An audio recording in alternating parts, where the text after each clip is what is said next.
አብርሽ እንግዲህ ልጁን ለመጠየቅ ወደ ሩታ ጋር ሄዶ ነበረ ማለት ነው። እንግዲህ ሩታ ጋር ሲሄድ የሩታን ወንድም ሮቤል ሲያየው ማለት ነው እዚህ ምን ይሰራል እያለ እንግዲህ ከሱ ጋር ሲጣሉ ነበር ማለት ነው። እንዲሁም ከአክስቴቱ ጋር እንዲሁም ከሩታ ጋር ሲጨቃጨቅ ነበር ማለት ነው።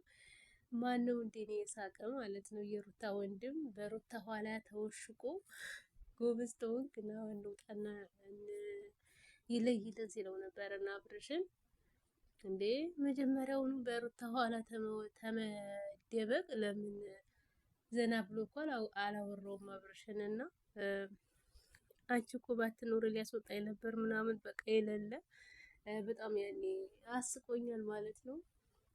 እንግዲህ አብርሽ ማለት ነው እንዴ ሩታን ከተዋታል አይደለ? ስለዚህ ምን ይሰራል ቤትስ እንዴት ነገሩ የሚመጣው አላለም። ሲቀጥል ደግሞ ያን ምን አገባው እንኳን ወንድሟ ለምን ሌላስ ሰው ቢኖር ፈቷታል አይደለ? ያገባዋል አያገባውም።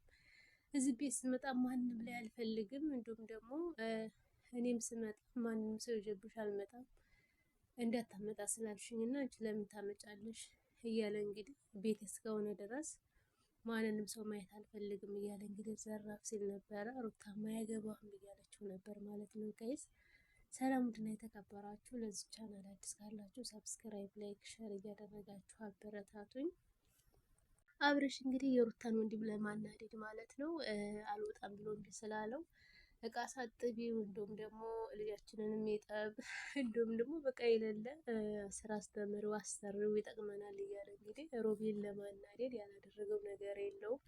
በቃ ልጁን በጣም ነው የተናደደ ማለት ነው። እንዲሁም አክስትየቱ ተናዳለች። ምክንያቱም አብርሽ ወንድምሽ አይደለም ምን ይሰራል እዚህ ቤት ነው ያለው።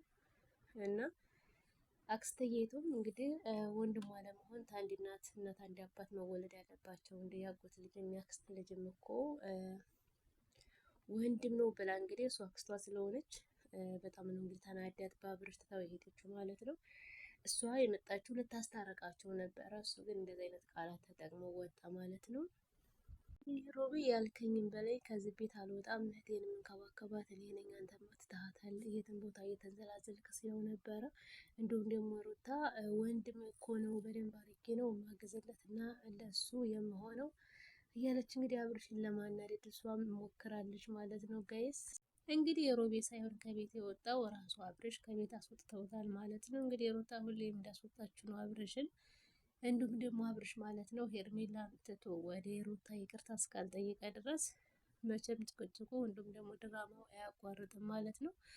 ሩታ ቆይ የምትወደው ከሆነ ለምን ሁሉ ነገር ይቅር ብላ ለምን ያኔ ወይ አንድ ላይ አኮንም ወይ ደግሞ ለምን ቁርጣ ታረግ ለምን ታገኘዋለች እንዴ? እንደዚህ አይነት ድራማ ቢቀርባቸው ይሻላል። የምር እንደ እየተሰደቡ እኮ ነው። ሩታ አሁን የማትሰደበው ለምን ታውቃላችሁ? ሄርሜላ በመሀላቸው ስለገባች እና አብርሽ ደግሞ ትክክል ስላላደረገ ነው እንጂ ሲጀመር እሷ ራሷ የልጅ እናት ስለሆነች ነው እንጂ ሲጀመር ይሄ ድራማው ያሰድባቸዋል ማለት ነው። እንዴ እነሱ ትልቅ ሰብስክራይብ አላቸው፣ በሌላም ነገር ቢመጡ ይታይላቸዋል። ይሄ ቆይ ምን አይነት ትምህርት ነው? ነጋ መጨቃጨቅ፣ ነጋ ከሄርሜላ ጋር መገናኘት እንዴ ስንት የሚሰራ ነገር እያለ በጣም ያኔ ከዚህ በላይ ባይሰደብ አብርሽ ጥሩ ነው። እንዴ ሄርሜላ እና አብርሽ እኮ እኩል ነው የሚረገጡት እኩል